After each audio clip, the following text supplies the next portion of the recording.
jelaskan, ada teman Anda yang mau masuk, bisa di-admit. Begitu ya, Mas Mbak ya? Iya, Bu. Iya, Bu. Oke, Mas Radit udah confirm, Mbak Salasanita sama Mbak Zulfa. Baik, Bu. Ya. Baik, sebelumnya Assalamualaikum warahmatullahi wabarakatuh. Waalaikumsalam warahmatullahi wabarakatuh. Warahmatullahi wabarakatuh. Ya, Mas Mbak, di sini saya gabung, mohon maaf, ini hari Senin saya gabung dikarenakan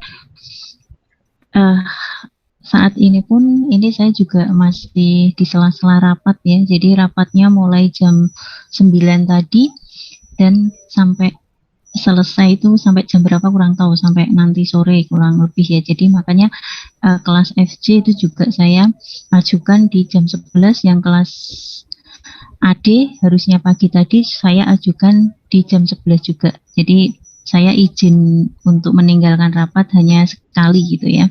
Jadi mohon maaf, ini saya buat gabung 3 kelas langsung, jadi partisipansnya di sini banyak ya. Mohon dimaklumi begitu Mas Mbak ya. Baik Mas Mbak, saya masih pengen ngobrol-ngobrol dengan kalian dulu sambil menunggu teman kalian. Kemarin masing-masing ketua kelas ya, ketua saya anggap di situ ketua untuk koordinator di masing-masing WA group itu sudah menginformasikan ke saya bahwa untuk kelas mekatronika yang kelas E itu meminta untuk perkuliahan semester antara ini adalah secara full online atau daring gitu. Sedangkan yang mekatronika kelas FC itu juga sama, menghendaki full online atau daring ya. Dan kemarin juga kelas AD itu sebenarnya di awal-awal menghendaki blended learning. Oke, kalau blended learning nggak masalah, tapi ada konfirmasi lagi ke saya bahwa untuk kelas AD juga mau mengadakan kelas untuk pembelajarannya itu full online ya, jadi full online untuk mata kuliah elektronika. Jadi seperti itu. Tapi misalkan suatu saat kalian pengen mengadakan tatap muka, tidak masalah, Anda confirm ke saya dulu, meskipun di awal kalian sudah menyatakan mau perkuliahan full online, gitu ya Mas Mbak ya. Jadi kita tetapkan dulu perkuliahan untuk semester antara untuk mata kuliah elektronika itu kita adakan secara full online. Begitu ya Mas Mbak ya. Ini dari masukan kalian. Disetujui? Setuju, Bu. Baik. Nah, ini saya confirm ke kalian semua karena yang kemarin memang perwakilan dari masing-masing kelas. Mas Mbak, ini misalkan saya minta izin lagi, jadi kita masih bahas yang perkuliahan kita. Ternyata hari Sabtu kemarin, Sabtu itu saya dapat informasi bahwasanya nanti kalau Anda nggak setuju nggak apa-apa loh ya, nanti Anda boleh cari ganti. Bahwasanya saya ini untuk pelatihan, saya ada penerimaan pelatihan gitu ya, saya kira sudah lama pendaftarannya dan baru kemarin itu pengumumannya, dan pelatihannya itu full 1 bulan gitu ya. Nah di situ ternyata yang bersamaan dengan kelas Anda itu hari Senin dan hari Rabu ya, hari Senin dan hari Rabu. Nah untuk jamnya juga kadang berubah, tapi penetapannya dari siang sampai dengan nanti selesainya juga belum tentu gitu ya. Nah, Mas Mbak, jadi misalkan khusus hari Senin itu saya gabung 3 kelas, kira-kira Anda setuju nggak khusus hari Senin? Ini kalau Anda setuju saya gabung karena kan online ya, tapi kalau Anda nggak setuju silahkan nanti cari jam pengganti, misalkan sore atau malam, saya juga nggak masalah gitu ya. malam juga nggak masalah. Itu kalau Anda tidak setuju digabung. Tapi kalau setuju digabung, nanti untuk pertemuan hari Senin itu saya gabung, kita mulai pukul 10 ya. Itu tawaran saya. Tapi kalau Anda nggak setuju, silakan sekali lagi nanti mengajukan perubahan jadwal. Jangan di antara jam setengah 11 sebentar jadwalnya itu zuhur sampai dengan sore gitu ya. Nanti kalau kalian mau ganti ya bisa malam. Kalau pagi nanti kebanyakan rapat Mas Mbak, ini juga peninjauan kurikulum tuh hampir setiap saat itu rapat gitu. Nah, selanjutnya itu tadi tawaran saya yang pertama, karena baru saja saya juga baru dapat info itu untuk pelatihannya.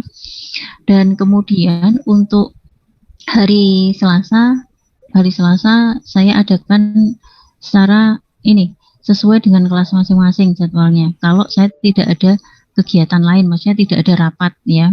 Kalau ada rapat ya mungkin saya gabung untuk hari Selasa. Tapi kalau nggak ada rapat, saya sesuai dengan jadwal kalian gitu. Itu kalau untuk hari Selasa. Jadi hari Senin digabung, kalau setuju, kalau nggak setuju bisa WA saya, nanti cari jam pengganti. Kemudian kalau hari Selasa saya adakan sesuai dengan jadwal kalian. Kalau hari Rabu itu khusus untuk tugas. Jadi Rabu di sini khusus untuk tugas.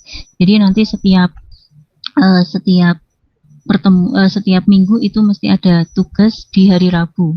Entah nanti tugasnya apa, penugasannya insya Allah untuk ini ya. Jadi untuk penjelasan yang hari Senin Selasa nanti biasanya saya kasih evaluasi di hari Rabunya. Itu nanti tinggal Anda mengerjakan, dikumpulkan di Google Classroom. Seperti itu. Gimana Mas Mbak? Apakah disetujui? Disetujui, Ibu. Setuju Ibu. Ya, baik. Sekali lagi, terima kasih Mas Mbak. Jadi sekali lagi saya ulang, untuk pertemuan hari Senin, kelasnya saya gabung, kita mulai sekitar jam 10 ya. Kita mulai jam 10. Semoga Anda nggak tabrakan dengan mata kuliah lain di semester antara ini. Semoga aja ya. Tapi kalau Anda nggak setuju, silahkan cari jam pengganti. Jam penggantinya saya sarankan kalau jam 10 bisa, sama nanti ya tetap gabung mungkin malam ya, malam. Itu kalau Anda nggak setuju. Tolong nanti segera confirm ke saya ya, masing-masing ketuanya atau koordinator grupnya gitu ya. Nanti seperti apa. Tapi kalau hari Selasa saya adakan sesuai jadwal. Itu. Sedangkan hari Rabu, hari Selasa ini sesuai jadwal, tapi kalau ngepasi juga ada rapat, maka karena rapatnya luring ya Mas, jadi Mas Mbak, jadi saya nggak bisa dua kegiatan secara langsung gitu, karena biasanya rapatnya luring sekarang. Jadi kalau misalkan Selasa rapat, ya saya gabung lagi perkuliahannya dari 3 kelas tadi. Tapi kalau nggak ada rapat, saya sesuaikan dengan sesuai jadwal. Akan tetap untuk yang hari Rabu itu khusus untuk penugasan ya, hari Rabu. Jadi kita tidak mengadakan Zoom meeting, tapi nanti penugasannya lewat Google Classroom seperti itu. Karena kalau Rabu ini diisi juga, kalau diisi juga, saya masih ada pelatihan yang pengumumannya kemarin itu. Sebentar, saya permisi. Ya, itu rapat. I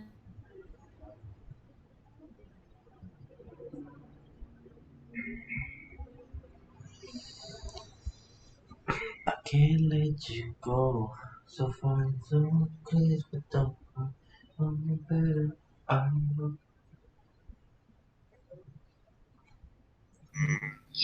Ya, mungkin seperti itu, Mas Mbak. Dimengerti?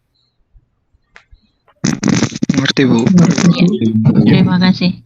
Semoga kalian juga tidak keberatan ya dengan hari Rabu yang untuk tugas, karena satu, karena pertemuan kan juga tergantung antara dosen pengampu dengan Anda ya, jadi tidak masalah, menurut saya itu nggak masalah. Dan kenapa saya harus setiap minggunya itu ada tugas, minimal ada tugas itu ya untuk ini, untuk misalkan Anda ujiannya kok kurang bagus ya, ini misal kalau nilai Anda kurang bagus, saya bisa mengangkat nilai tugas Anda.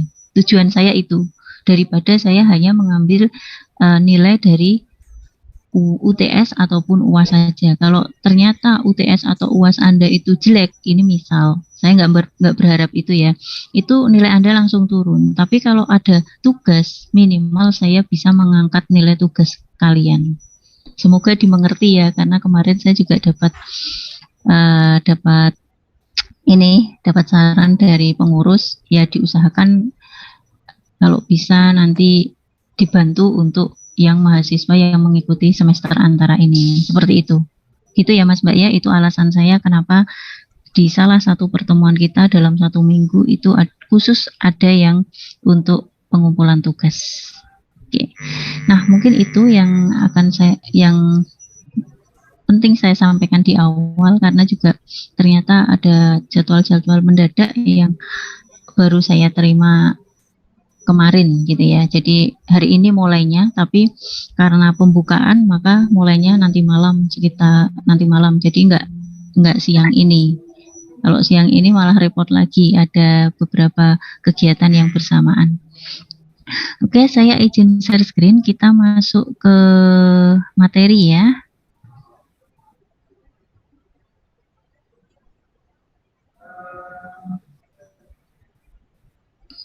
Apakah sudah kelihatan Mas Mbak?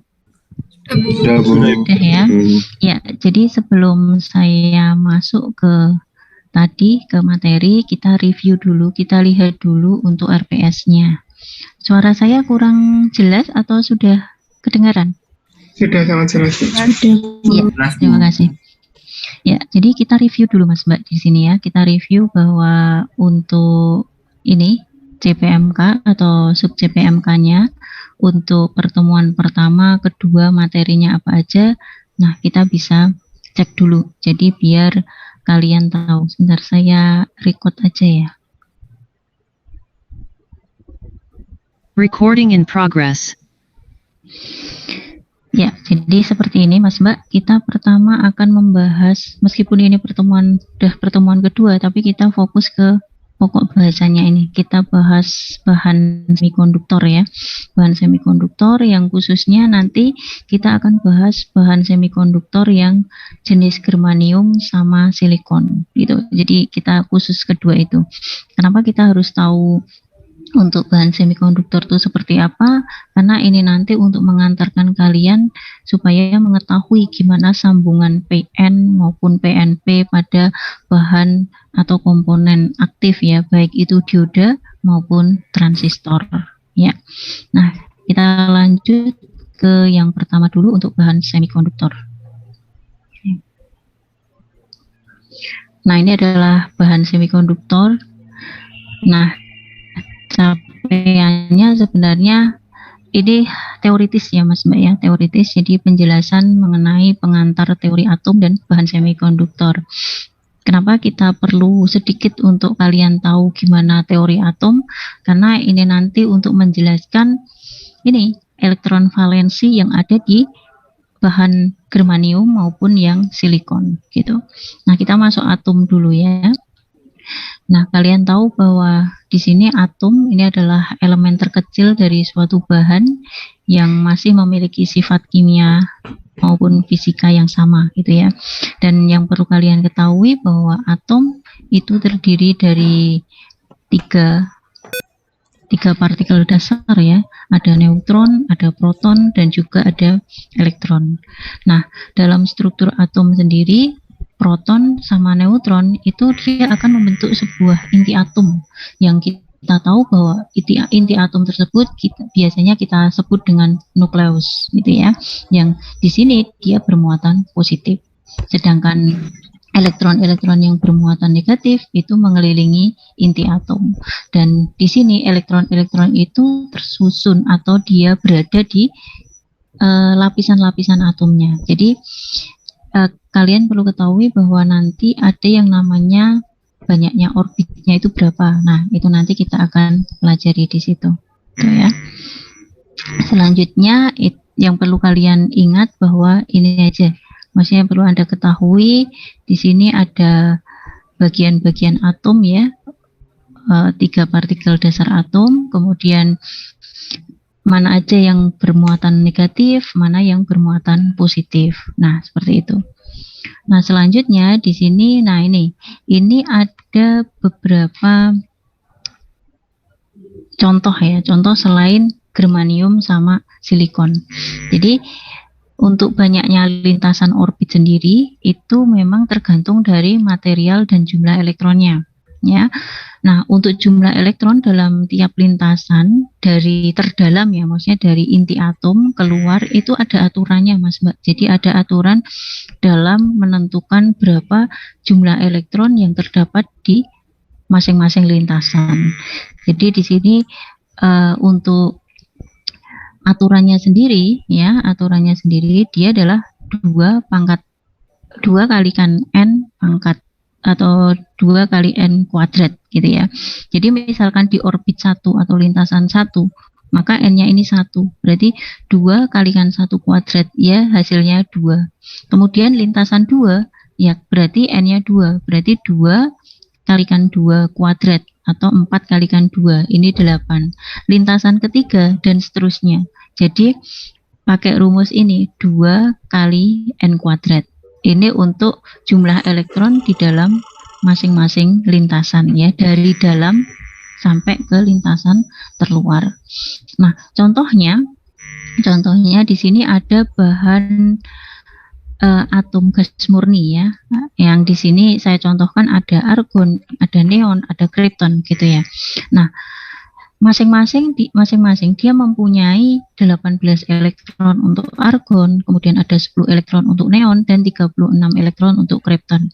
Nah, kita pengen tahu dari rumusan 2 kali n kuadrat ini gimana penempatan masing-masing elektron di dalam lintasan ya.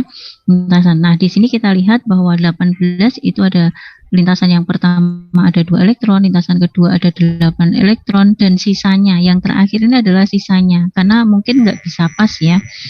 Harusnya kalau ini lintasan ketiga kan 3 kuadrat itu 9 kali 2 18, karena di sini totalnya 18 ya, sudah ada 2 dan 8, sisanya adalah 8. Seperti itu Mas Mbak. Kalau 10 ya 2, 8. Kalau 36 ini ya lintasan pertama 2, lintasan kedua 8, lintasan ketiga 18, dan yang terakhir adalah sisanya. Nah, sedangkan untuk bahan atom gas murni ini memang masing-masing untuk elektron valensinya itu sama, yaitu 8. Jadi ini ikatannya kuat ya. Tuh. Nah, kita tahu bahwa untuk elektron yang di sini ini yang menempati lapisan terluar, kita tahu dan biasa kita sebut dengan elektron valensi. Nah, elektron valensi inilah yang sebenarnya dia membawa sifat kimiawi. Jadi sifat dari elektron itu sebenarnya kita bisa lihat dari elektron valensinya, seperti itu. Nah, itu sedikit tentang atom ya Mas Mbak ya. Ini sedikit tentang atom, jadi minimal kalian tahu dulu atom itu ada 3 bagian tadi, mana yang bermuatan positif, mana yang bermuatan negatif, dan elektron-elektron yang tersusun di dalam lintasan itu juga ada aturannya dalam penempatan elektron di masing-masing lintasannya. Jadi ada rumusan 2 kalikan n kuadrat gitu ya. Nah, kenapa ini penting? Nah, ini nanti yang menjadi dasar ketika kita mempelajari sambungan PN Mas Mbak ya. PN itu ini susunan-susunan elektron yang berada pada lintasan elektron gitu. Selanjutnya kita masuk ke bahan penghantar. Nah, bahan penghantar ini perlu kalian tahu, Anda sudah tahu ya, Anda sudah tahu lah ini, bahwa bahan itu terdiri dari 3, ada bahan konduktor, bahan semikonduktor, dan isolator. Saya kira tidak masalah. Untuk konduktor itu intinya itu dia adalah penghantar yang baik ya, dan biasanya kalau dia menghantarkan listrik yang baik maka konduktivitasnya tinggi Nah, konduktivitas tinggi itu apa? Bahan yang mengandung banyak elektron bebas. Kita tahu elektron bebas tadi apa adalah nanti biasanya terjadi pada elektron valen, itu elektron terluar yang berada di lapisan terluar dari atom, kayak gitu. Nah, itu konduktor. Sedangkan isolator di sini adalah ini dia tidak bisa menghantarkan listrik, ya, dan biasanya kita sebut dengan konduktivitasnya sangat rendah. Karena apa konduktivitasnya rendah? Karena bahan ini itu hampir tidak mengandung elektron bebas. Jadi elektronnya saling terikat kuat antara satu dengan yang lain. Seperti itu. Nah, kalau untuk bahan konduktor dan isolator itu jelas ya Mas Mbak, Anda tahu. Tapi di sini nanti kita akan fokus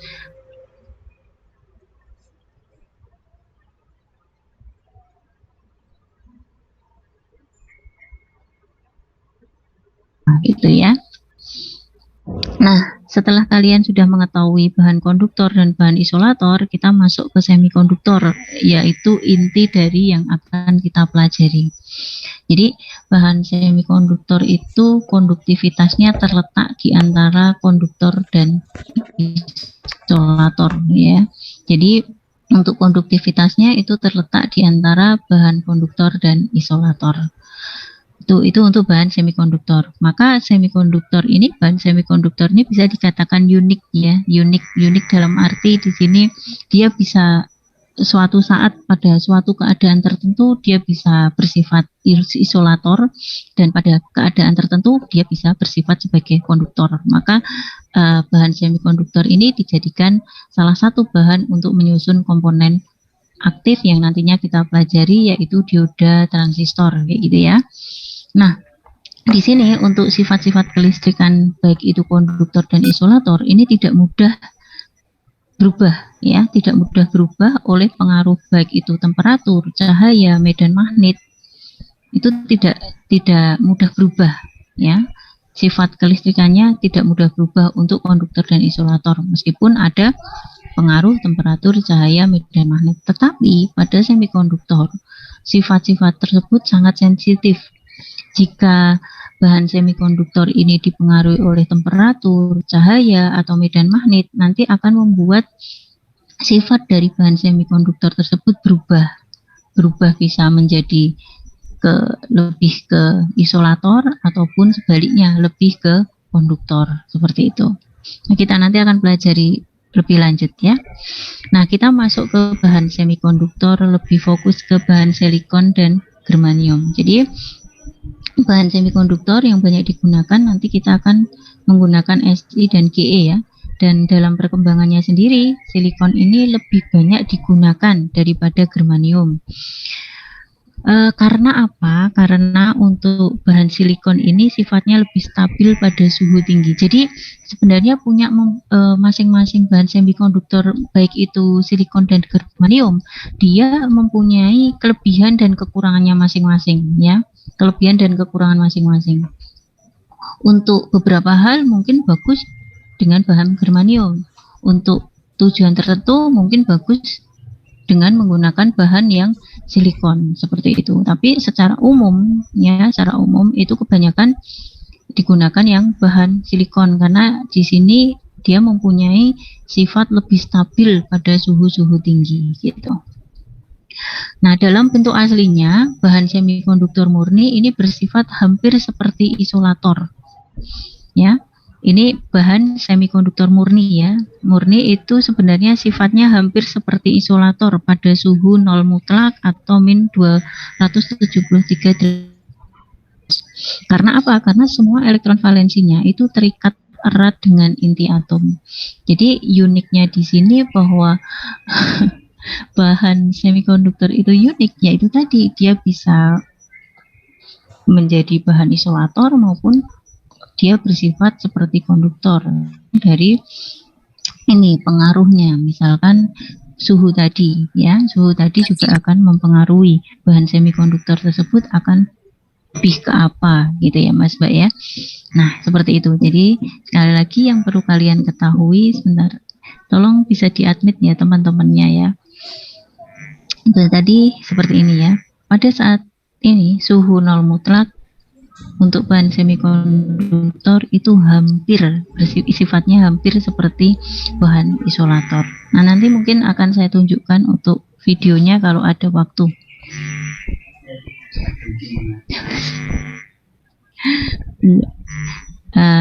Maaf ini mungkin saya kadang diam, kadang apa itu karena ini samping-samping saya ada yang rapat ya. Ya. Lanjut, ini strukturnya. Jadi Anda tadi sudah tahu struktur atom itu seperti apa, bahan semikonduktor tadi seperti apa ya, dan kita akan kombinasi struktur atom pada bahan semikonduktor ya.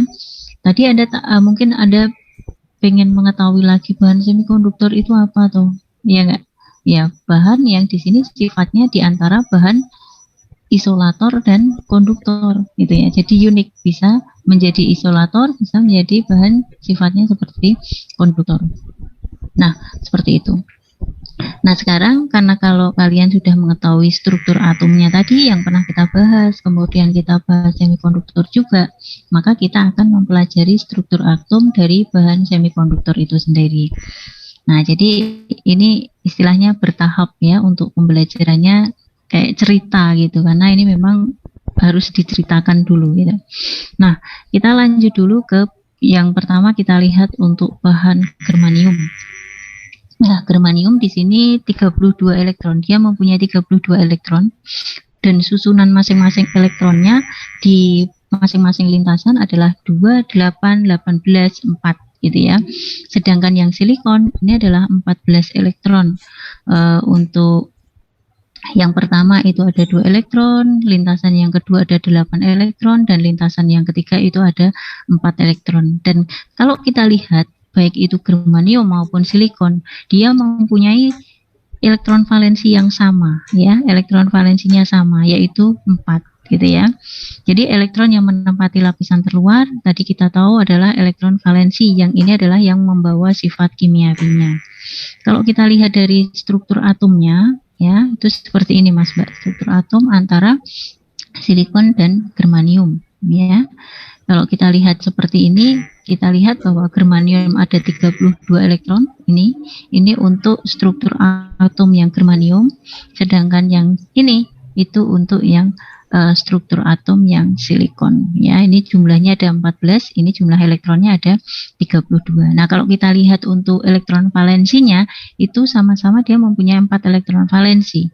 Ada 1, 2, 3, 4. Yang di sini juga sama, 1, 2, 3, 4. Nah, seperti itu. Nah, nanti seperti apa pembentukan sambungan PN kita tunggu dulu ya. Ini kita masuk sini dulu.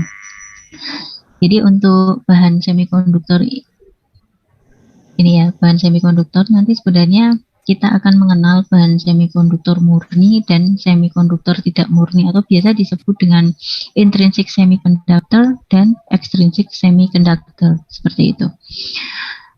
Untuk bahan yang semikonduktor yang tidak dicampuri atau tidak dikotori oleh bahan lain ya, istilahnya itu tidak dicampur dengan bahan lain, maka dia termasuk kategori semikonduktor murni atau intrinsic semiconductor kayak gitu. Akan tetapi kalau untuk bahan semikonduktor yang telah mendapat campuran atau dikotori atau doping, nah itu ya, itu istilahnya di beberapa buku itu seperti itu. Bahan semikonduktor yang mendapat campuran dari bahan lain, bahan semikonduktor yang mendapat doping dari bahan lain, atau bahan semikonduktor yang mendapat, atau gini, bahan semikonduktor yang dikotori. Nah, itu saya ambil beberapa kosakata di sini. Ini saya ambil dari beberapa buku ya, yang menyebutkan ada yang dikotori, ada yang dicampur, ada yang di doping seperti itu.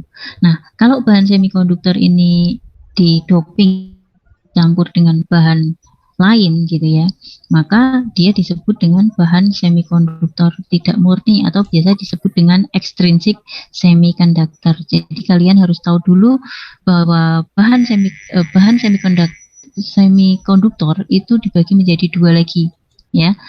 Ada yang semikonduktor murni dan semikonduktor tidak murni, seperti itu.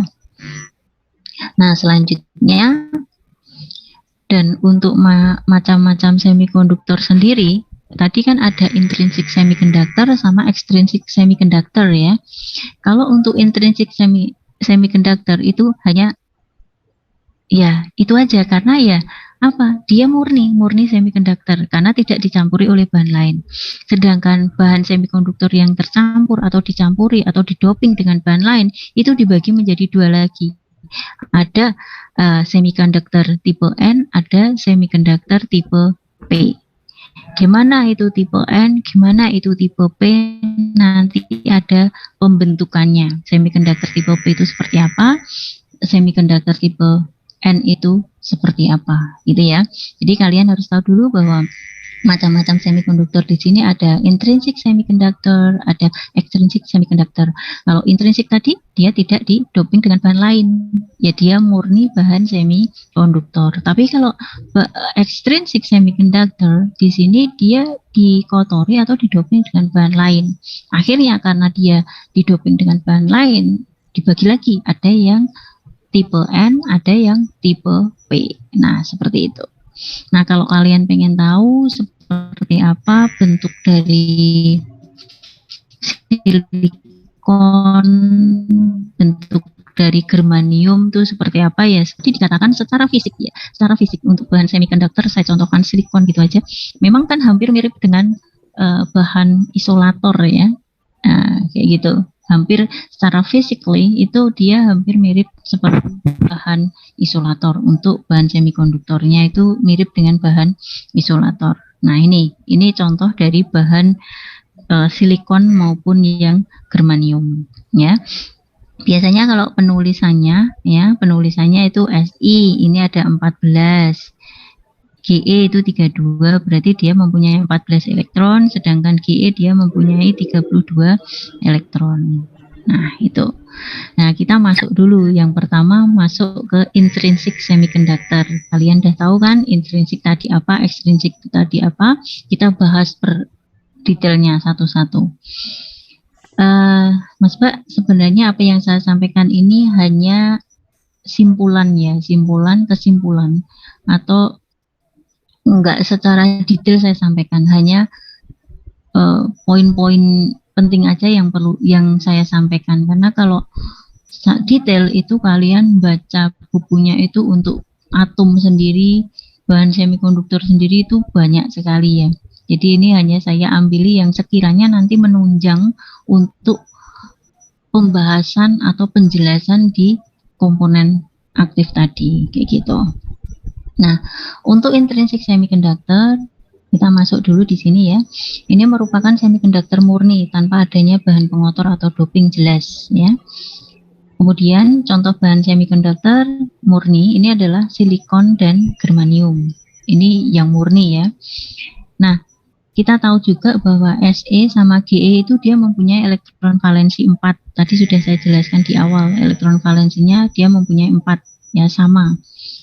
Untuk struktur kristal baik itu Se dan Ge ini berbentuk tetrahedral dengan setiap atom itu memakai bersama sebuah elektron valensi dengan atom-atom tetangganya, dan dia akan membentuk sebuah ikatan kovalen. Nanti bentuk dari tetrahedral itu seperti apa nanti akan saya contohkan ya. Jadi struktur kristal dari Se dan Ge ini berbentuk tetrahedral dengan setiap atom memakai bersama sebuah elektron valensi dengan atom tetangganya dan akan membentuk ikatan kovalen ya. Jadi ikatan kovalen di sini terbentuk dari apa? Elektron valensi yang dimiliki oleh atom tersebut dia akan keterikatan dengan atom tetangganya gitu ya. Itu disebut dengan ikatan kovalen. Dan ikatan kovalen ini sendiri dia menyebabkan apa? Dia menyebabkan bahwa atom tersebut dia akan mempunyai daya ikat dengan atom yang lain, seperti itu. Itu ikatan kovalennya. Ini untuk yang intrinsik ya. Nah, ini bentuknya seperti ini. Jadi tiap-tiap atom ini berupaya untuk memperoleh suatu konfigurasi atom gas murni 8 elektron. Kita lihat ini silikonnya. Silikon tadi kita review lagi, dia mempunyai berapa tadi elektron valensinya? Masing-masing dia mempunyai 4 elektron valensi seperti ini. Ini silikon ini juga, atom silikon ini juga mempunyai 4 elektron valensi dan masing-masing 4 elektron valensi. Nah, antara atom satu dengan atom yang lain, di sini elektron valensinya dia ada keterikatan dengan dengan elektron valensi yang lain. Nah, di sini disebut dengan apa? Ini adalah ikatan kovalennya. Jadi step by stepnya Anda tahu. Ceritanya itu Anda tahu dulu. Jadi nggak tiba-tiba seperti apa. Jadi ini ada ceritanya gitu ya. Ketika Anda sudah mengetahui elektron valensi, dari elektron valensi tadi dia akan membentuk sebuah ikatan kovalen gitu ya, seperti ini. Nah, saya lanjut lagi. 4 elektron valensi terikat dalam struktur kristal-kristal, sehingga apa? Setiap elektron valensi akan membentuk ikatan kovalen dengan elektron valensi dari atom-atom bersebelahan. Ini karena kita bahasnya silikon ya, ini adalah atom silikon ya. Jadi seperti itu. Nah, jadi keterikatan seperti ini. Tadi tetahedral tadi kurang lebih seperti ini. Selanjutnya, ini agak saya percepat dulu ya. Energi yang dibutuhkan untuk memutus sebuah ikatan kovalen untuk silikon sendiri itu 1,1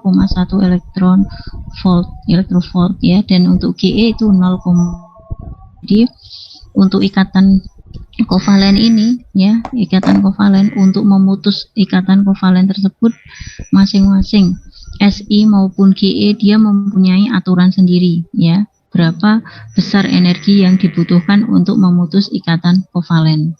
Sedangkan besarnya energi yang diperlukan untuk melepas elektron dari pita atau jalur valensi ke pita jalur konduksi ini disebut dengan energi terlarang. Nanti untuk energi gapnya nanti kita sambung, kita penjelasannya ketika kita mempelajari sambungan PN pada dioda ya. Nah, jika sebuah ikatan kovalen ini terputus, maka akan terjadi kekosongan atau hole, dan di sini nanti akan menghasilkan elektron bebas. Kalau kita lihat,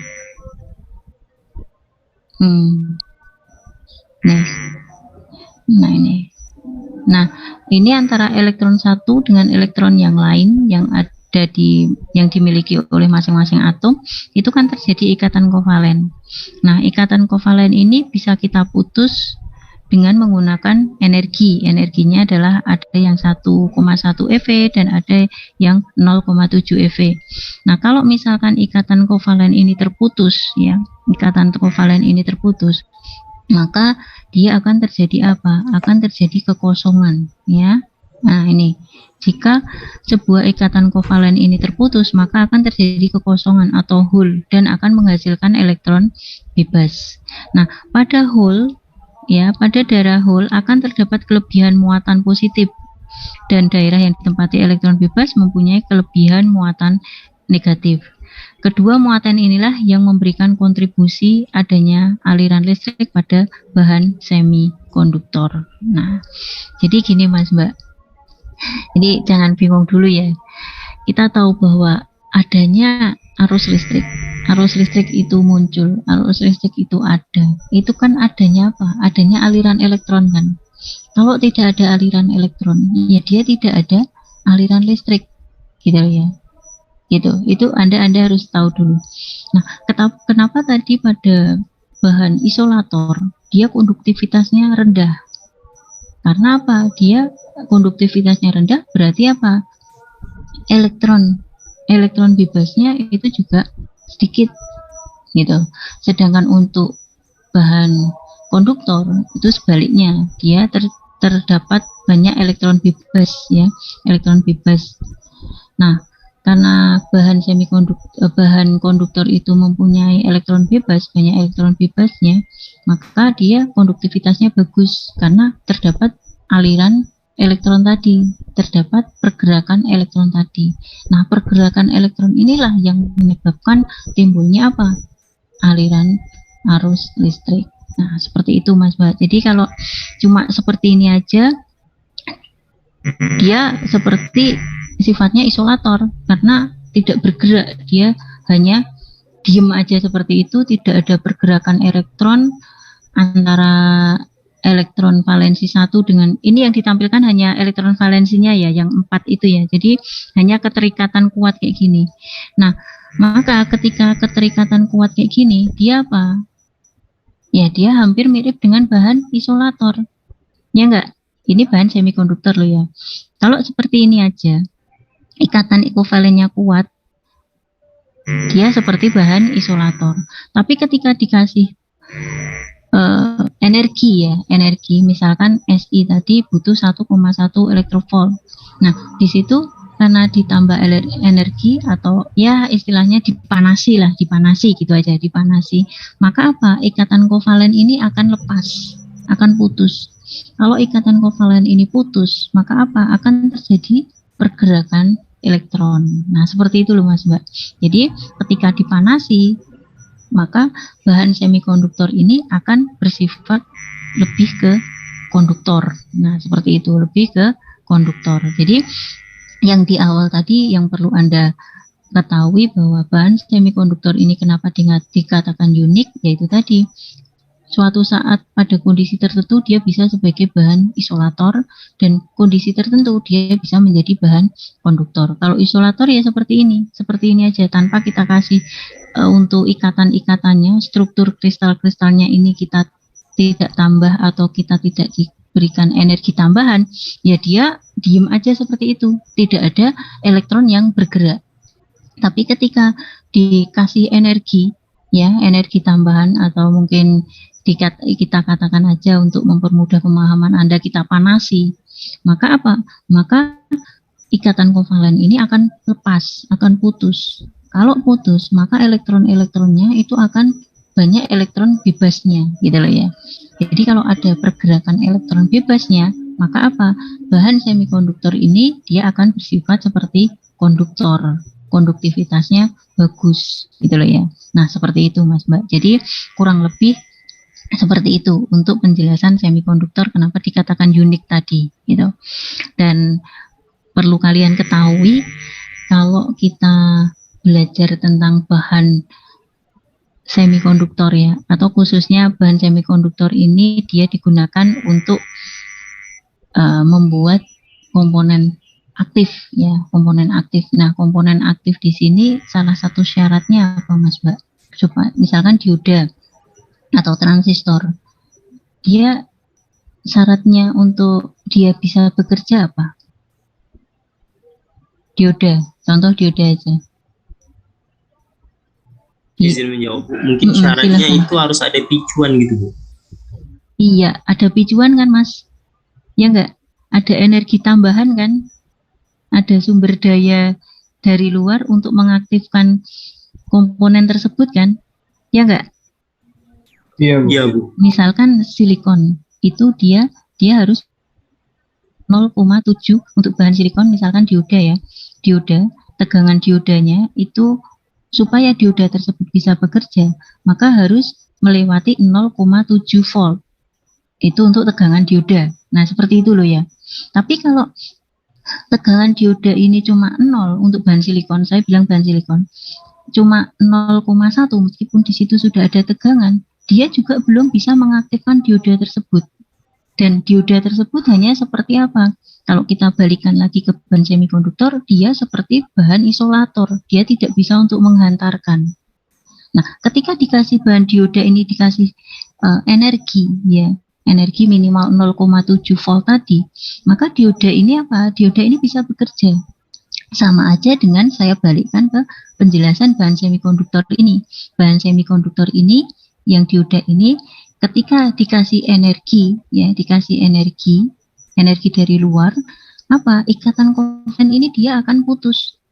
Kalau ikatan kovalen ini putus, maka akan menyebabkan elektron-elektron ini, elektron di dalam ikatan valensi ini adalah nanti keluar atau menjadi elektron bebas. Kalau menjadi elektron bebas berarti terdapat aliran elektron. Sama juga dengan dioda tadi. Ketika dikasih tegangan 0,7 volt, maka dioda tersebut bisa menghantarkan. Nah, seperti itu loh. Jadi asal mulanya dioda kenapa kok harus ada VD 0,7 untuk silikon ya, asal mulanya seperti penjelasan di bahan semikonduktor ini untuk memecah atau untuk memutus ikatan kovalennya. Kalau ikatan kovalennya di sini tidak putus, jadi tidak akan ada apa? Tidak akan ada pergerakan elektron. Paham ya Mas Mbak ya? Jadi kenapa kita butuh mempelajari bahan semikonduktor ini gitu, karena nanti dampaknya untuk prinsip kerja dari masing-masing komponen aktif gitu ya yang akan kita pelajari di mata kuliah elektronika gitu. Ini harus diikuti runtun, kalau nggak runtun nanti bisa bingung. Nah selanjutnya itu tadi yang bahan semikonduktor murni ya, murni berarti itu tadi ya tanpa ada campuran dari bahan lain. Jadi kalau untuk mengaktifkan bahan semikonduktor murni ya harus kita butuhkan energi tambahan untuk memecah elektron valensi supaya apa? Ada pergerakan elektron tadi. Tapi beda dengan yang extrinsic semiconductor. Kalau extrinsic semiconductor di sini apa? Semikonduktor yang prosesnya itu sudah melalui proses doping atau pengotoran. Hal ini untuk memperbaiki apa? Memperbaiki konduktivitas bahan semikonduktor. Nah, kalau bahan semikonduktor murni tadi, dia konduktivitasnya akan bagus jika ada tambahan energi ya. Dia butuh untuk memecah energi ikatan kovalennya. Nah, tujuan dari extrinsic semiconductor atau semikonduktor yang didoping dengan bahan lain, ini tujuannya hanya untuk memperbaiki konduktivitas dari bahan semikonduktor. Nah, salah satu cara untuk memperbaiki konduktivitas bahan semikonduktor, maka perlu didoping dengan bahan lain. Contohnya ada boron, ada gallium, ada indium, ada fosfor dan lain sebagainya. Ya, contoh di sini untuk silikon dan germanium. Dia mempunyai kita tahu bahwa dia mempunyai elektron valensinya 4. Sedangkan bahan lain misalkan didoping dengan bahan bervalensi 3 atau trivalen. Contohnya bahan boron ya di sini. Ini untuk membentuk tipe P karena nanti di sini dia akan kekurangan elektron. Nanti seperti apa? Nanti kita lihat di strukturnya. Kalau misalkan dicampur dengan bahan yang mempunyai valensi lebih tinggi, misalkan dia mempunyai valensi 5 atau pentavalen, contohnya dengan bahan fosfor, maka nanti semikonduktor ini akan membentuk tipe N. Karena apa? Karena kelebihan elektron. Ini perlu diketahui dulu. Ini penting, ini menurut saya penting.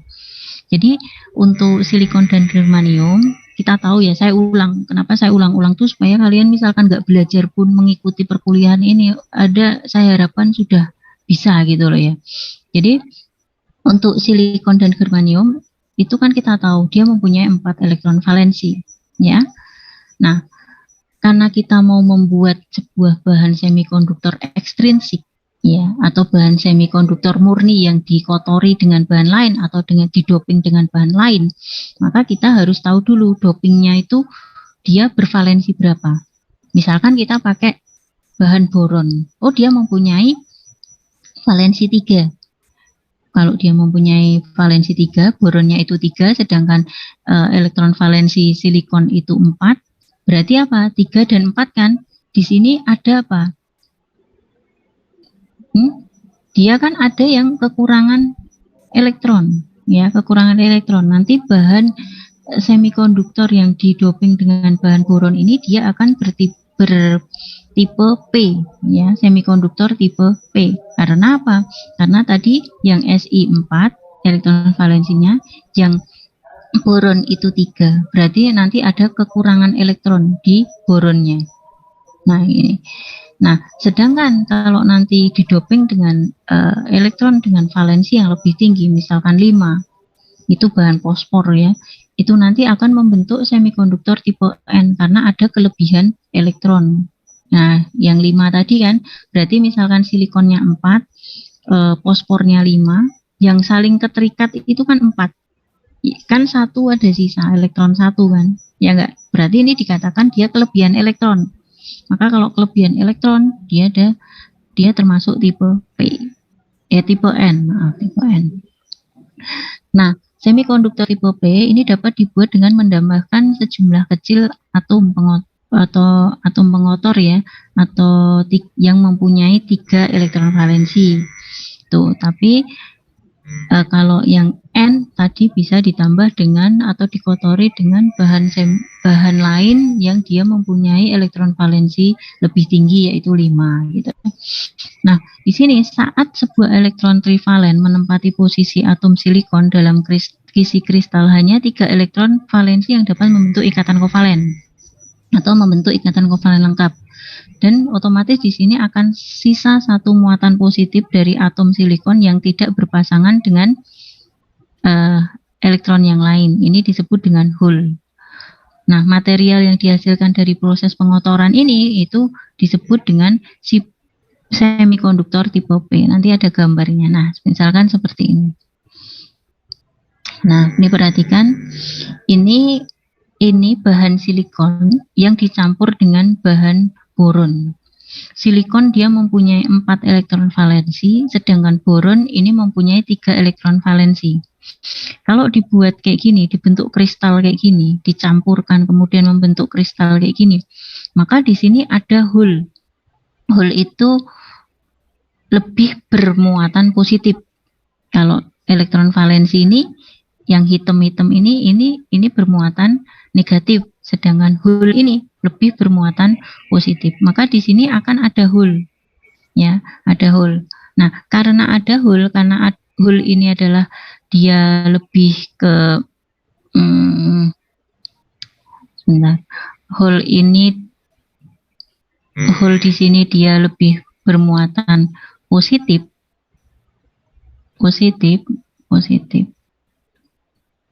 maka apa? Maka dia adalah nanti membentuk bahan semikonduktor tipe P, gitu ya, tipe P.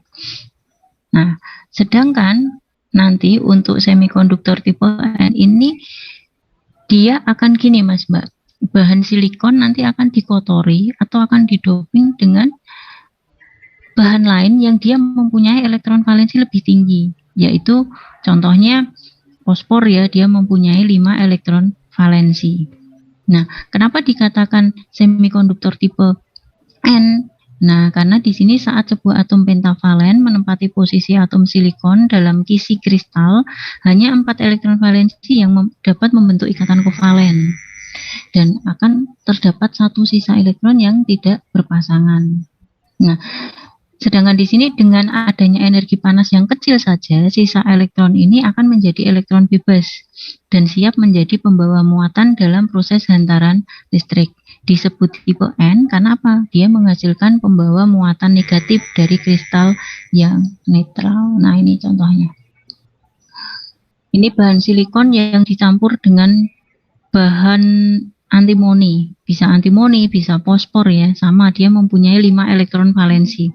Kalau kita lihat kayak gini, 4 silikon valensi, 4 elektron valensi yang dimiliki oleh silikon ini akan terhubung semua. Tapi untuk bahan pengotornya itu akan ada 1 sisa elektron di sini, ya, elektron. Karena elektron ada 1 sisa elektron, maka dia seperti kelebihan elektron. Karena dia kelebihan elektron, maka bahan semikonduktor yang dicampuri oleh bahan lain yang mempunyai elektron valensi lebih tinggi, maka dia tergolong semikonduktor tipe N. Ya, jadi saya harapkan kalian paham di sini bahan semikonduktor tipe P itu seperti apa, bahan semikonduktor tipe N itu seperti apa, ya. Kalau tipe P harus didoping dengan bahan yang ciri-cirinya seperti apa. Kalau tipe N itu harus didoping dengan bahan yang ciri-cirinya seperti apa, kayak gitu.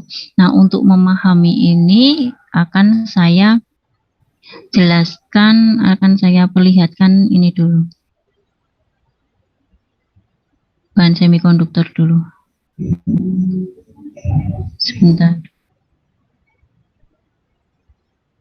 Ini hanya untuk kalau kalian kurang paham dengan apa yang saya jelaskan, saya harapkan dengan video ini nanti kalian lebih paham lagi.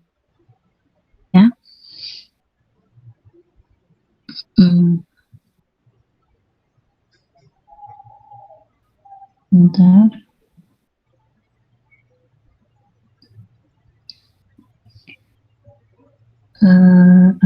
Video share.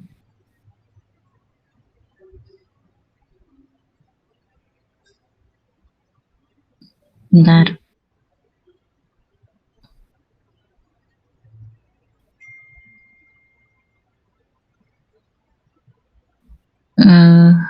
Sudah kelihatan belum, Mas, Mbak?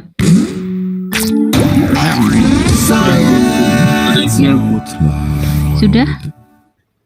Sudah, Bu. Sudah, Ibu. Ya, coba diperhatikan ya. Ini untuk memperjelas aja antara bahan semikonduktor itu seperti apa ya. Ini untuk memperjelas saja. I have a circuit with a battery, light bulb, and gap. If I fill this gap with a metal, the light comes on. If I fill this gap with glass, the light stays off. You probably already know this because metal is an electric conductor and glass is an insulator. But what happens when I fill this gap with a silicon wafer? The light stays off, so you might think the silicon's an insulator. But what if I heat it up? Thank you.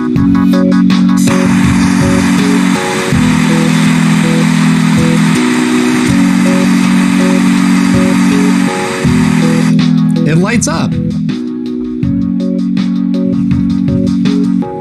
The silicon is insulating at room temperature but conducts electricity when it's very hot. It's a semiconductor whose conductivity changes based on the environment. This special ability makes semiconductors the perfect brains for electronic devices. Circuits of small semiconductor switches, called transistors, are at the heart of computer chips and enable them to do math and run programs. Semiconductors have enabled electronics to become smaller, faster, and more reliable.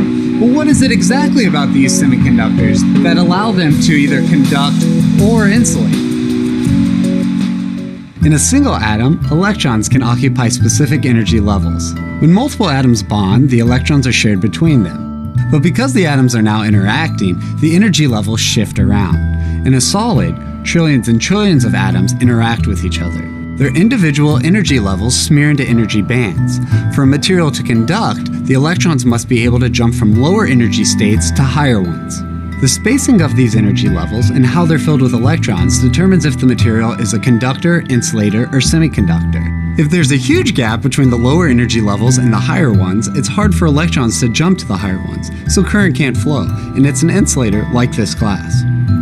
Metals have no gap at all. Electrons can move to the higher energy levels with no problem. Current can flow. Semiconductors fall somewhere in the middle. They have a medium-sized band gap. So technically, I can make this glass conduct electricity if I added enough energy through heat to push the electrons into a higher band.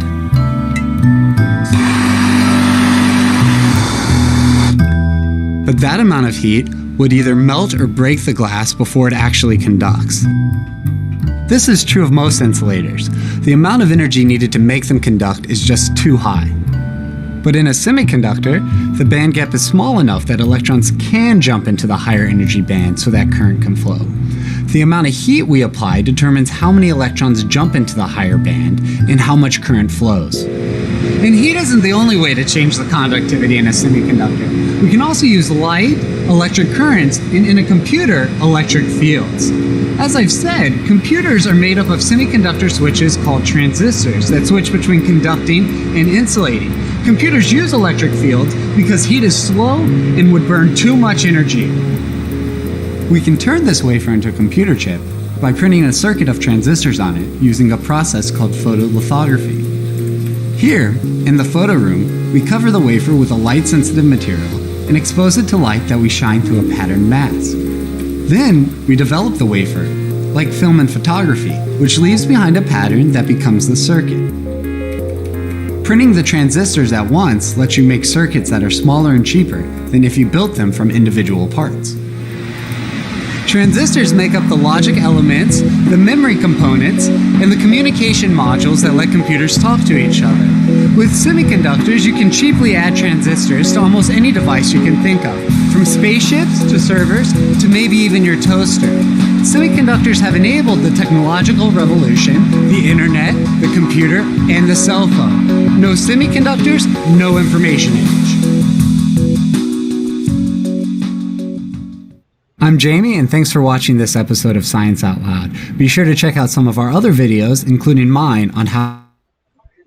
Jadi dari video ini tadi, Mas Mbak, halo, suara saya bisa didengar? Bisa. Ya. Bisa, Bu, bisa. Jadi dari video ini tadi, ketika kalian lihat, meskipun itu kenapa tadi ya dikatakan semikonduktor itu unik, ya itu tadi Mas Mbak. Kalau misalkan bahan isolator seperti gelas ya, kita contohkan tadi botol yang bahannya gelas itu dia gini, maupun dipanasi seperti apapun ya dia tidak akan mengalirkan listrik gitu ya, dia tidak akan mengalirkan elektron. Itu. Jadi akhirnya pecah ketika kita panasi. Tapi beda dengan bahan semikonduktor. Nah, bahan semikonduktor ini kan unik ya. Jadi ketika dipanasi dari bahan yang bersifat seperti isolator akan berubah menjadi bahan seperti bahan konduktor. Nah, jadi ini sebenarnya ini contoh dari bahan semikonduktor. Nah, If I kalau fill ini this gap with a ini metal, bahan the light comes konduktor on. jelas. If I fill this gap with glass, the light stays off. You probably already know this because metal is an electric conductor and glass is an insulator. But what happens when I fill this gap Nah, with ini a silicon contoh dari wafer? bahan semikonduktor, silikon ya. The light stays off, so you might think the silicon's an insulator. Nah, But what if I heat it up? tadi dia seperti bahan isolator Thank you. awalnya. Nah, ketika dipanasi ditambah energi, dia akan berubah dan dia mengalirkan arus listrik dan It lights akhirnya up. LED-nya akan menyala. Kalau dilihat dari percobaan itu, gitu. The silicon is insulating at room temperature but conducts electricity when it's very hot. It's a semiconductor whose conductivity changes based on the environment. This special ability makes semiconductors the perfect brains. Transistors are at the heart of command programs to become smaller, faster, and more reliable. Electrons can occupy specific energy levels. When multiple atoms bond, the electrons are shared between them. But because the atoms are now interacting, the energy levels shift around. In a solid, trillions and trillions of atoms interact with each other.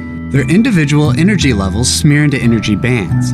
For a material to conduct, the electrons must be able to jump from lower energy states to higher ones. The spacing of these energy levels and how they're filled with electrons determines if the material is a conductor, insulator, or semiconductor. If there's a huge gap between the lower energy levels and the higher ones, it's hard for electrons to jump to the higher ones, so current can't flow, and it's an insulator like this glass. Metals have no gap at all. Electrons can move to the higher energy levels with no problem. Current can flow. Semiconductors fall somewhere in the middle. They have a medium-sized band gap. So technically, I can make this glass conduct electricity if I added enough energy through heat to push the electrons into a higher band. Ketika dipanasi pun untuk bahan isolator nggak akan menghasilkan But that amount of heat would either melt or break the glass before it actually conducts. Bahan gelas tersebut dia pecah. This is true of most insulators. The amount of energy needed to make them conduct is just too high. But in a semiconductor, the band gap is small enough that electrons can jump into the higher energy band so that current can flow. The amount of heat we apply determines how many electrons jump into the higher band and how much current flows. And heat isn't the only way to change the conductivity in a semiconductor. We can also use light, electric currents, and in a computer, electric field. Yang lain lagi, satu lagi.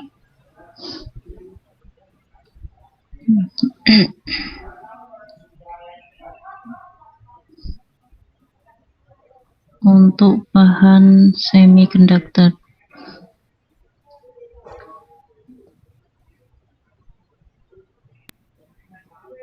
In this Easy Ed video lecture, we're going to learn what are conductors, insulators, semiconductors, the difference between intrinsic and extrinsic semiconductors, as well as P-type and N-type semiconductors. Now let's first understand the materials. When we talk about materials in electronics, we compare them to their current carrying capacity, and they can be classified into three types, namely conductors, semiconductors, and insulators. Conductors are materials that have excellent current carrying capacity or allow good flow of current through them, such as a copper wire. And semiconductors, as the name suggests, allows partial or semi-conduction of the current, or we could say its current carrying capacity is in between the conductor and the insulator, such as germanium. Whereas insulators are materials that are bad conductors of current and do not allow the flow of current through them, as they do not have a current carrying capacity such as wood. Now let's further understand this with an example of a stadium entrance and people. Let's imagine the stadium entrance to be a conductor and the people as current. Now we can see a large group of people passing through the gates and enter the stadium easily in the same manner in which conductors allow electricity to pass through them easily. However, here we see the crowd of people moving past the entrance one by one slowly in a queue. Now why is that? That's because the current in a semiconductor passes through it partially but continuously. In the case of insulators that are bad conductors of electricity, we can see the stadium entrance, which we have assumed to be an insulator, is blocked, thus not allowing the crowd of people, which we have assumed to be as current, to pass through it. The term semiconducting was used for the first time by Alexander Walter in 1782. However, the first documented observation of a semiconductor effect is that of Michael Faraday in 1833, who noticed that the resistance of silver sulfide decreased with temperature, which was different than the temperature dependence observed in metals. Semiconductors are further divided into intrinsic and extrinsic semiconductors, depending on their structure, properties, etc. Intrinsic semiconductors. Do we know what intrinsic means? It means in its purest form. Therefore, these type of semiconductors are in their purest form by the nature of their existence. The common semiconductors used are silicon and germanium, and they have 4 valence electrons orbiting in its outermost shell. We can further understand the motion of these electrons by looking at the structure of its atom. However, the atom needs a total of 8 electrons in its outer shell to become stable. Hey, it's time to concentrate now. Now let's see how the semiconductor atom acquires the additional 4 electrons and becomes stable. Let's first look at this process with the help of one atom. This atom already has its 4 valence electrons and requires an additional 4 to become stable, which it shares with its neighboring atom so that every silicon atom has 8 electrons in its outermost shell. Here millions of silicon atoms are bonded together and they form a semiconductor structure which looks like this. All these atoms set up a bond with each other, which is called as a covalent bond. However, these bonds are so strong that the electron fails to break the bond at 0 Kelvin. But as the temperature increases, the electron absorbs the heat energy and it is able to break the bond. Once the bond is broken, the electron becomes free to carry the current. We get a deficiency of an electron in the structure. Hence, there is an empty space formed which can also refer to as a hole. Therefore, we consider holes to be positively charged. Electron here is negative and the empty space or hole is positive. Therefore, the immediate neighboring electron gets attracted towards this hole and fills its place, thus creating another empty space or hole. At its previous position, the process will continue in the entire structure in a random manner. So let's understand the second type of semiconductors, which are extrinsic semiconductors. How are they different from the intrinsic semiconductors? While intrinsic are the pure form of semiconductors, impurities need to be added to the intrinsic to improve their conductivity. And these semiconductors with impurities are called as extrinsic semiconductors.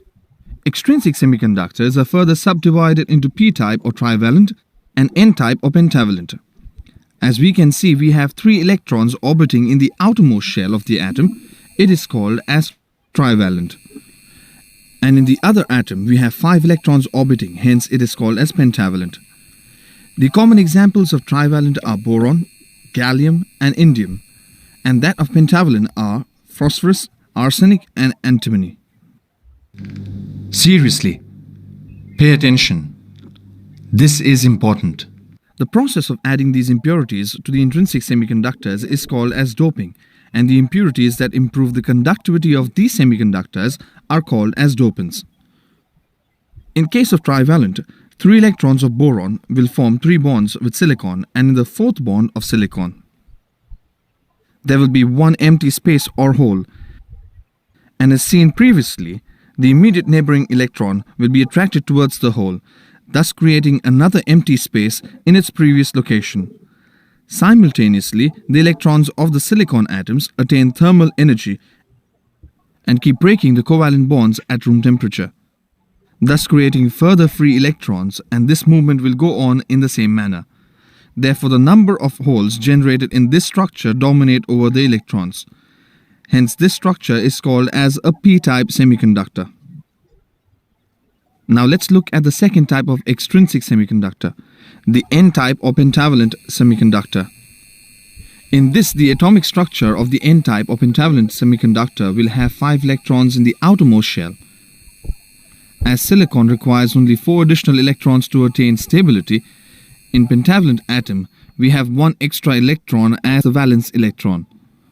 So we get a net negative charge due to this extra electron. Hence, its name is n-type semiconductor. Common examples of n-type or pentavalent impurities are phosphorus, arsenic, and antimony. When we add pentavalent impurities to an intrinsic semiconductor, we observe that the phosphorus atom forms 4 bonds with 4 silicon atoms, fulfilling the needs of silicon. But even after that, there remains 1 electron which does not form any bond and remains free. Hence, unlike the previous structures, here we get free electron readily available for conduction. This electron rotates randomly around the phosphorus atom, following a circular motion. In addition to this, the breaking of bonds as seen in the intrinsic semiconductors happens here as well. Now let's have a quick review of what we have learned in this lecture. We categorize the materials into 3 main parts, such as conductors having excellent current carrying capacity, insulators having approximately 0 current carrying capacity, and semiconductors having current carrying capacity between conductors and insulators. Semiconductors are further classified into 2 main types: intrinsic semiconductors and extrinsic semiconductors. Intrinsic semiconductors are the purest form of semiconductors having 4 electrons in the outermost orbit and made up of covalent bonding of silicon atoms with each other. While intrinsic are the pure form of semiconductors, impurities need to be added to the intrinsic to improve their conductivity, and these semiconductors with impurities are called as extrinsic semiconductors. Extrinsic semiconductors are of 2 types: p-type, in which we add a trivalent impurity which has 3 electrons in its outermost orbit, and n-type, in which we add a pentavalent impurity having 5 electrons in its outermost orbit. Addition of trivalent impurity creates a hole in the structure, and addition of pentavalent impurity gives an extra electron required to carry the current.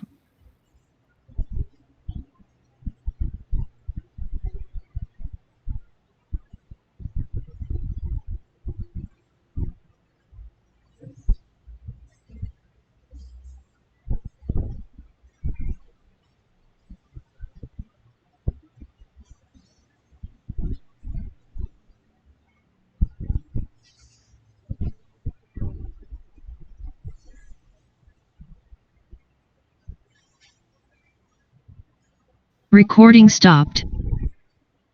Oke, suara saya bisa didengar? So, Ya, Bu. Iya. Bu. Jadi untuk pertemuan pertama ini kita minimal mengetahui dulu apa itu bahan semikonduktor ya, karena nanti bahan semikonduktor itu dimanfaatkan untuk menyusun atau menjadi salah satu bahan membuat komponen aktif ya, yang nanti kita pakai adalah dioda, transistor, dan op-amp, seperti itu. Jadi kita sudah tahu untuk pembagian dari bahan semikonduktor itu sendiri, ada bahan semikonduktor intrinsik, bahan semikonduktor ekstrinsik, dan ekstrinsik pun juga dibagi lagi, yaitu menjadi tipe N dan tipe P. Kalau saya mau membuat bahan semikonduktor tipe N, apa yang saya lakukan? Nah, Anda sudah tahu. Kalau saya mau membuat bahan semikonduktor tipe P, apa yang saya lakukan? Kalian juga sudah tahu seperti apa, harus didoping dengan bahan seperti apa. Itu Mas Mbak. Nah, itu nanti kita setelah ini besok ya, itu kita akan mempelajari tentang sambungan P dan N pada bahan semikonduktor. Hari ini kita cukup sampai ke bahan semikonduktor serta jenis-jenis bahan semikonduktor itu seperti apa, perputaran elektron valensi itu diperlukan untuk apa, itu kalian sudah tahu. Dan untuk besok pagi kita masuk ke sambungan P dan sambungan N pada dioda, gitu ya. Nanti kalau sudah, kita masuk ke dioda itu sendiri untuk aplikasinya seperti apa. Gitu Mas Mbak. Ada pertanyaan?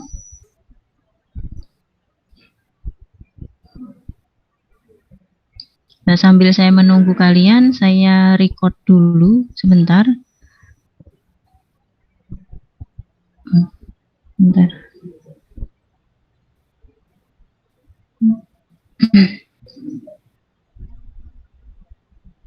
Recording in progress.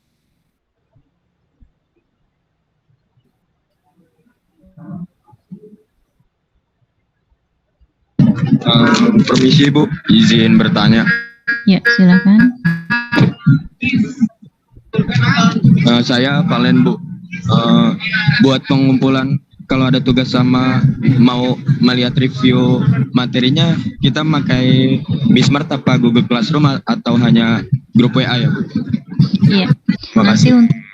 Terima kasih Mas Valen. Nanti untuk pengumpulan tugasnya itu akan saya buatkan Google Classroom ya. Saya buatkan Google Classroom, misalkan untuk pertemuan kemarin, nanti akan saya upload RPS-nya. Hari Jumat kemarin ya, itu kan kita pembahasan RPS-nya ya. Kemudian untuk hari ini nanti akan saya upload juga di Google Classroom, itu materi dan recordingnya. Akan tetapi recordingnya mungkin nanti agak menyusul ya, karena harus menunggu dulu untuk ekspor datanya, seperti itu. Dan misalkan hari Rabu untuk tugasnya itu nanti juga kalian kumpulkan ke Google Classroom. Seperti itu Mas Mbak. Dimengerti? Apa gini aja ya, nanti kalau untuk Google Classroom-nya itu tetap, karena saya belum gini Mas Mbak. Kan banyak yang antara kelas dan pengambilan KRS-nya itu beda-beda ya penempatannya ya, harusnya kelas E masuk kelas F atau G kayak gitu. Nah seperti itu saya saran aja, saya minta saran Anda, Google Classroom-nya digabung atau sendiri-sendiri?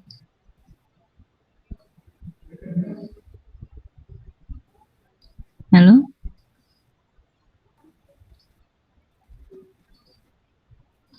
Google Classroom. Kalau menurut saya Bu, kalau Ibu nggak ribet digabung aja nggak apa sih Bu. Kan nanti Ibu yang itu juga untuk nilai-nilai kelas juga kan. Iya, digabung aja ya, nggak apa-apa ya. Ya Bu, soalnya kalau dari kita kan digabung atau enggak juga nggak ngaruh, tinggal Ibu mau gimana. Iya, kalau Anda kan nggak ngaruh, Anda tinggal ngumpulkan aja gitu ya. Kalau menurut saya daripada saya harus upload ulang gitu di masing-masing kelas dengan sama materinya sama, ya mending saya jadikan satu, enggak apa-apa ya. Ya Bu. Ya Bu. Ya baik. Nanti berarti yang gabung di kelas itu yang mengikuti, nanti kan biasanya saya kirim link Google Classroom-nya. Kalau yang ikut itu yang masuk di situ berarti nanti ya yang ikuti ini mata kuliah elektronika untuk semester antara, kalau enggak ikut gabung berarti ya dia enggak ikut gitu. Paham ya? Paham Bu. Ya, Ini sebentar, saya sambil nge-record yang datang dulu.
Ya, mungkin besok akan saya buatkan ini ya. Ini yang penting saya record enggak apa-apa.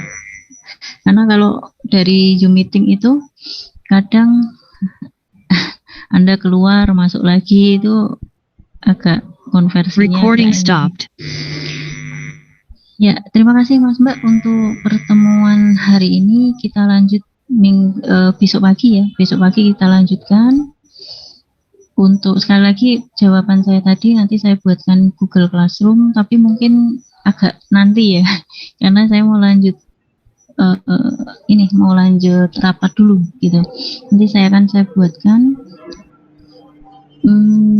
Mungkin ada pertanyaan sebelum saya akhiri? Cukup mungkin Bu. Cukup ya, baik. Kalau belum ada pertanyaan atau cukup, saya akhiri untuk pertemuan kita hari ini. Terima kasih. Sebentar, saya lupa nggak on cam. Ya, terima kasih. Assalamualaikum warahmatullahi wabarakatuh. Waalaikumsalam warahmatullahi wabarakatuh. Terima kasih. Iya, saya tutup. Saya end meeting. Ya, assalamualaikum. Ya.